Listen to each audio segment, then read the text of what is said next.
Greetings YouTube. Here we have a knife. Now the knife, this idea is that you're actually holding this with 2 fingers here and 3 fingers there. Or 2 fingers, 2 fingers. So you're going like this and you're gripping it around here. So I was kind of going for something unusual, trying to take the knife idea in a different direction. I really like the aesthetics of this. I have no idea if it would work in the real world, but I thought it was kind of cool looking. I was trying to push the definition of what is a knife. Here we have a double weapon, curves, back hooks, back hook and curve. So I don't know what you'd call this thing, but I really liked it. I thought it was kind of cool looking. And again, it makes me think of fantasy versions of martial art weapons. Here we have something that could be arguably called a heavy glaive of some variety. It's too busy. I didn't need that. If I just left the main blade, I think it'd look a whole lot better. Here we have an elven katana, and I loved this drawing. I think I got the aesthetics of the blade really well. Moving into this, I did the wrapping well. It's just, to me, this really was a great fusion of elven and Asian design, Japanese design. I still love that drawing. Okay, here we have a big, heavy warhammer. This is a modified tool. This is a tool that was modified by an ogre. They found it on a farm, and they went and turned it, painted it, decorated it, put things on it, and turned it into a weapon. Here we have a big two-handed chopping weapon with a built-in gut hook kind of thing. This was based on some agricultural tools I'd seen, very similar to the Woodsman's Pal. Oh, I don't know if I said hello when I started this video. I apologize. Welcome, YouTube. Greetings, YouTube. Welcome to my sketchbook. I apologize. Here we have kind of a rake. And the problem is, it's not a bad design, but I needed to put reinforcements in here. I should have put reinforcements along this, just here, just below the beginning of that curve. If I'd done that, I think I would have been okay, but I didn't. So this whole thing is going to fall apart in use. But it's got blades here, it's got a hook, it's got a counterweight, which would also be used as a bludgeoning weapon. So this is a battle staff, and it has a bamboo shaft. Now this was designed purely as an orc type of weapon, along the lines of the Klingon Bat'leth. Though you could use it as a Klingon weapon. The Klingons would probably eat this thing up. Big, huge blade, points in all directions. You hold it in a number of different ways, just designed to wreak havoc upon the enemy. Here we have a double spear, or heavy spear, or very, very heavy, and I always attributed this to a dwarven weapon. Here we have another hand blade, kind of a guitar thing. These are too thin. That's okay, but these are too big. They should have been about half the length they were, and that would have been better off. It just, again, I didn't get the proportions right.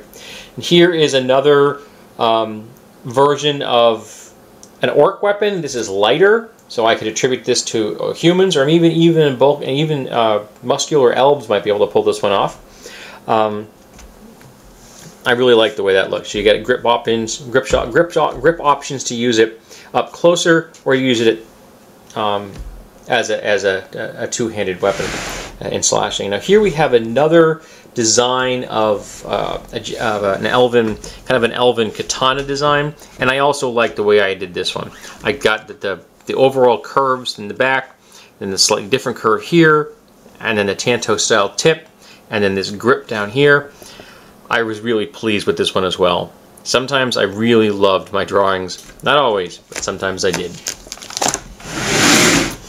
Here we have a one-handed slashing sword with kind of a tassel in the back, very reminiscent of some Chinese things I've seen, and I really happen to like this design. Here we have a weapon based on the Maasai spears, so about a half and half. Spear point, lots of edge, mostly probably only sharpened about here, designed for slashing and mostly piercing. Here we have a traditional throwing knife, just I can't remember what they call these things. There's a name for them, but I can't remember what it is off the top of my head. But I like my version. I thought it was direct to the point and quite useful. Here we have I think I called this the maelstrom, but I'm not positive. The idea behind this is that the blade is perpendicular to the shaft, and that is the blade. The idea being, why does an axe blade have to be this way in the shaft why can't it be this way in the shaft? Since normally an axe blade would go this way, I decided to go this way instead of that way. It was a complete design idea just to try it. Would it work? I got no idea, but it was probably terrorized the crap out of people if they ever saw it in use. Here we have another one of those heavy type glaive weapons I did. This one really heavy, kind of a dwarven version. Very chunky, no nonsense, all about smacking people really hard and hurting them. Now here is the science fiction version of that Maelstrom device, the weapon I just showed you. Again, here is the blade set perpendicular to the shaft. There's the Infinity Weapon arms symbol. And remember, Infinity arms, always ready, always armed. And this is the blade that spins. Inside here would be a counter-rotating weight. So while this is spinning that way, the weight in here would be spinning that way. That way you could actually control the item in question. Here we have a Dwarven style double weapon. Big hammer on this end, pointy arrow on this end. I like that battle staff. Here we have a big brother to the classic butterfly knife. I just decided to do a butterfly sword instead of a butterfly knife. And I quite like the execution. Very simple, direct, and I think it would be useful. Wait over time. Alright. Here we have a double knife, and for some reason I wanted to show what it was, what the slabs, the scales looked like. But that's what it was, a double knife, and I think that's quite usable, quite useful. Of course, when you're not using it, I don't know how you store the thing, but there you go. Here we have a battle axe with hooked blades that go in either direction, and that's purely because I wanted to see what it would look like as far as design. I think it's kind of cool. I think it makes a good fantasy weapon. I'm not saying it's all that practical, but it's kind of cool looking. Okay, here we have an inward curving glaive type design. Kind of a converted scythe blade, maybe, kind of vibe on this one.